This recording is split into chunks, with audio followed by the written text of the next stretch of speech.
If a game isn't good enough to play the whole thing over again, is it even a good game? So today we're talking about Ragnarok. I wish I would have thought of the idea for this video back when Ragnarok first came out, but better late than never, I guess. I'm going to be talking about the dreaded walkie-talkie sections in the game. You know the ones, the parts of the game where you're just walking and talking. Well, actually, I'm going to talk more about how people have reacted to these sections being in the game. They were in 2018 as well, but I think people were more forgiving of them back then, since Santa Monica were still trying new things out at the time. But then to go and do them again, even after people have made it clear that they don't like them, I completely understand why fans would be upset with this. I can't see what kind of argument somebody could make up to defend them. I understand that a game needs some downtime, low points, moments where action slows down, a moment to relax, while also driving deeper into the story. Geez, how did games used to do this? There was these things. What were they called? Yeah, these sections should have just been cutscenes. Skippable cutscenes at that. I say that as someone that pretty much never skips a cutscene, because I want to experience the game in its entirety. But this isn't gameplay. This is straight up game watch. This is worse than Metal Gear Solid 4. Because at the very least, Metal Gear Solid 4 wasn't trying to sell you cutscenes as gameplay. I've heard some people say something to the effect of, they wanted to keep the controller in the player's hands. Which is to say, they wanted to keep players engaged while still going through the least engaging parts of the game. Now, if I was more conspiratorial, I would say they just wanted to boost their total playtime, and this was the easiest way to do so without actually making more game to play. I don't actually believe that, but it is funny to think of. Some people dislike these things so much that they've set up a save after those sections so they can just skip them entirely. So what they will do is they'll play the game up to said section, load the save that takes them right after the end of the section, and then just keep on playing from there. Not only that, but some people have started doing the same with the traces sections in the game. Wait, really? You dislike the sections so much that you would rather not play it at all?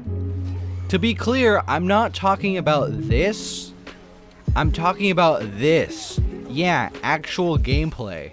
That goes way beyond just wanting to skip a de facto cutscene. That steps into the realm of you not liking the game. How can you say you like a game, but then also you don't want to play a big part of it ever again? Some people have asked for there to be a skip walkie-talkie button to be implemented. This will never happen. I would be extremely surprised if it ever did. That stuff took a very long time to make, and I doubt that Santa Monica would just allow you to skip the section just like that. It might seem kind of disrespectful for the teams that were in charge of said sections. Like they would basically be saying, yeah, all those man hours you put into the game, never mind, we didn't really need them. Now, I'm not saying those man hours were spent in an appropriate way, but they're already spent. So it's a little too late to make the decision of, yeah, let's just make this a cutscene or make this a thing you can skip. This will especially not happen with the traces sections. Like, hot damn, people dislike this kid that much, huh? Personally, if I'm going to replay a game, I'm going to replay the game, not just part of it. Not just the stuff that I like the most. I'm doing all of it. If a game isn't good enough to play the whole thing over again, is it even a good game? Like, imagine if I said I was going to 100% Super Mario 64, but then when I got to this part, I just load up a separate save that already has all those stars in that course. Here, let's give a more approximate example. Ocarina of Time. It has that section that pretty much everybody has complained about. The Water Temple. You never see Zelda fans having a save ready so they can just skip the Water Temple. And why is that? It's because the rest of the game is so good that they don't mind the more tedious sections. That's what I'm trying to say. People don't think that Ragnarok is good enough of a game for them to replay it. If we're going to start calling video games art, then we need to start appreciating them like art as well. You can't just look at half of a painting. You can't just skip a chapter in a book. You got to experience it all. You gotta listen to the whole song, man. I don't care if the song's over 20 minutes long. It'd be like if you skipped a scene from The Departed. Oh, you don't care too much about that scene where the guy is falling? Well, first of all, why not? But most importantly, so? It's part of the movie. Now, if you don't consider video games art, that's fine. I don't even think I would call them art. But I'm still gonna play the whole thing. I'm still going to respect the game as if it were art. I'm not very good at God of War, which you can see for yourself in my Let's Play of the first game. Stop attacking the family, please. No! No, you killed a wife and child. But I didn't just skip over the translator or the loom chamber sections when I played the second game on very hard. I get wanting to play a specific part of a game over again, but if you intend to play a game from start to finish, but then skip a section, well, you're not playing the game over again. I've even seen people do this with God of War 3. Yeah, I'm not talking about people who dislike the game, I'm talking about people that love the game. Perhaps I just view things differently. I try to not replay a game over and over and over again, because I know I'm going to get sick of it, and these people tend to play this game a lot, so some of the more lowish points of the game, they end up skipping, because they've already experienced them several times over at that point. So on the one hand, I can understand why they would skip the section, but on the other hand, I would say, you're kind of playing the game wrong. Why do you have to disrespect the game like that? Now when it comes to Ragnarok, I understand it a little more. They're basically disrespecting the player by making them just walk and listen. And now with the New Game Plus cutscene skip option, people want these sections to legit just be a cutscene even more now. In case there's anybody who is misunderstanding what I'm saying, I'm not saying the player is at fault for not wanting to play the game again. That's Santa Monica's fault. They didn't make a game worth replaying in the eyes of many gamers. I'm just saying don't expect an update that allows you to skip a trace of sections. Like, come on guys. If they make the option a New Game Plus, then cool, more people will replay the game. But I wouldn't hold my breath. I also wouldn't hold my breath when I say I'm making a not video essay, because I wrote this script before the New Game Plus thing came out, so yeah, some of these parts are outdated. Since we're talking about Ragnarok generally, let's just bring up puzzles. Man, I feel bad for Santa Monica. They were basically in a no-win scenario. First off, we have everybody complaining about how your companions just give away the solution to these things, which yeah, is very stupid. But then we also have people that just for the life of them can't solve these damn puzzles even when the solution is being yelled at them every 2 seconds. When the game first came out, I saw so many videos of people getting stuck on these things. Sometimes they would be stuck on these things for up to 30 minutes. And I'm not just talking about random normies either. Even people like Captain Cuba had a hard time with these things. It's gotta be it. What? What do you mean it's gotta be it? What about this thing? What did the ore do? Is it a glitch? I need the axe to freeze this thing, but now that one's... Oh! What? So on the one hand, the puzzles are made too easy because of the companions. But on the other, there's a whole bunch of people disliking the puzzles because they can't get them. So what are you supposed to do? What I think they should have done was tie the hints in with the difficulty. There really is no justifiable reason for them not to function in that way. At the very least, if they didn't want to do that, they could have put the hints on a timer. Say if the player is around the puzzle area for like 10 minutes and it's still not solved, then yeah, maybe Atreus will go, hey dad, do this. I don't think anybody would have complained about that. Now, for the Atreus sections, I'm sorry, I don't know how they could fix that part of the game. If you complain too much, Santa Monica will probably get the wrong message and never allow us to play as somebody else in a God of War game ever again. Unfortunately, that's just how the industry works. So, be careful.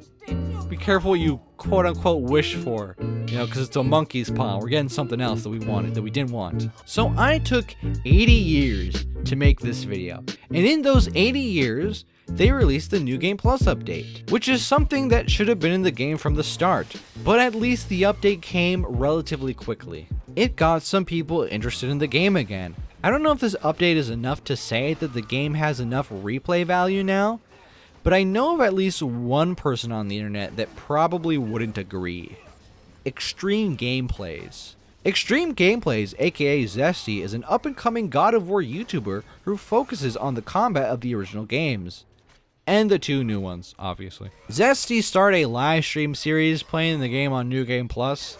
His goal was to play through the game and set up his saves to skip the parts of the games he didn't like. Long story short, Zesty quit because he didn't want to replay the Atreus sections again. He dislikes these sections so much that he didn't even want to play them one more time. That's hilarious. Zesty, I love your Ragnarok content. You're gonna complete New Game Plus, right? Please do it. No, sir, and I'm sorry. I just can't do it with another Atreus section.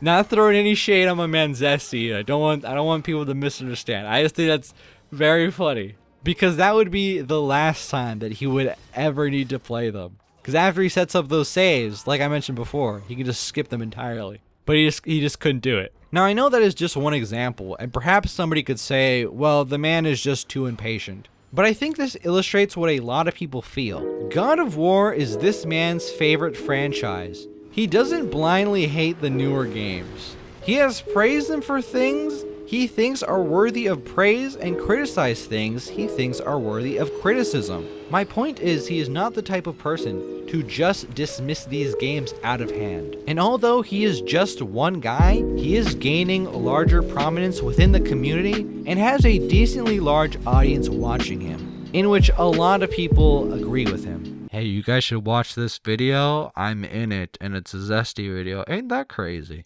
Let's finish things off by talking about the future of the series. Although many of us would absolutely love to see the next game done in the old style, it will most definitely never happen at this point. 2018 and Ragnarok were simply too successful. Why would they risk what they have? They know all the new fans, or at least a majority of them, will buy the game if they keep in this new style. And they know that the old fans are really the only people that are asking for things to go back. The new fans outnumber the old fans by a lot, by the way. So it would be a risk to do so, because you're risking alienating your new, very large fan base. Anybody who thinks that Santa Monica must go back to the old formula, or they will lose all credibility they once had because of how bad these new games are dumb. These games are well received despite the flaws. Just because you and some people online don't like them does not mean that most people feel the way that you do. This is something I try to point out every chance I get. Most people think what they believe is what most people believe, or is just straight up true. That is just not the case. Why do you think people think that Under the Mayo is a joke? No offense, Under the Mayo. I'm just using you as example here. Objectively true statement is what I'm saying right now. Even people that prefer the original games look at Under the Mayo as that crazy family member that doesn't really know what they're talking about. You feel me, guys? These games aren't bad games. Some people might say they're bad God of War games, which I'm more inclined to agree with, but the idea that they are just schlock is laughable. I believe that they could pull off a new game in the old formula at this point, given that it's been a very long time since Ascension, and they probably know exactly what did and didn't work in the game at this point. I trust them more to make a new game in the old style than to make a complete remake of the originals. If they remake it, they're going to censor and change stuff, and I doubt it will be for the best. Sure, stuff like the sex minigames aren't that important to the overall experience of the game or anything, but I am way more worried about them messing up the story, making old Kratos into jerk-ass Kratos to fit more in line with what people think of when they think of old Kratos. Sadly, I doubt we'll get a new God of War game in the old style anytime soon by the looks of it, especially since they haven't even just given us support of the old games on the PS5. Zesty video, zesty video, zesty video. Which is essentially the easiest way to make the old fans happy. Some people say that they won't because they are ashamed of the old games. Other people will say that they put the old games down to make the new ones look better. I don't know if I agree with those claims, but I can't think of a good reason why they wouldn't just port the games. Maybe one day.